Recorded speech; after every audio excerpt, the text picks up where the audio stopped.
এক লোকে এক পিচ্ছি করতে গিয়ে যায় আম গাছে চড়ে আম পাইরা খাইছে চুরি করে। তো যা করছে কি ইমাম সাহেবের কাছে বিচার দিছে, এই যে ইমাম সাহেব এই যে দেখেন এই ছেলেটা যায় আম পাইরা চুরি করে আম খাইছে।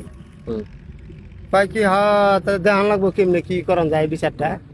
এক কিতাব বাইর করছে, ওই কিতাব খুইলা দেখে কয় কি যে খাইছে আম তার দিতে হইব আমের দাম। আচ্ছা আমের দাম দিয়ে দাও আচ্ছা। বেড়ে যাইব। আমের দাম দিয়ে দিছে। কিছুদিন পরে যা করছে কি ইমাম সাহেবের পোলায় যা ডাব খাইছে। আচ্ছা ওখানে আইছে হুজুর কি এই যে দেখেন আপনার পোলায় ডাব খাইছে। রাখো আমি কিতাব খুইলা দেখালো। কিতাব খুইলা দেখে ডাব খাইলে পাপ নাই। বাই করছে ডাব খাইলে তো পাপ নাই। বানাই পাপ না নাই। হ্যাঁ বানাই হাদিস নাকি? আবার একদিন যা খাইছে আবার নারকেল পাইরা লাইছে। আমি জিজ্ঞাসা কয় ডাব কাঁচা না পাকা কোনটা খাইছে? জুনা। কয় হ্যাঁ জুনা পাকা। জুনা খাইছে জুনা। কয় রাখো কিতাব খুইলা দে জুনাটা গুনা নাই। কয় কি কয়?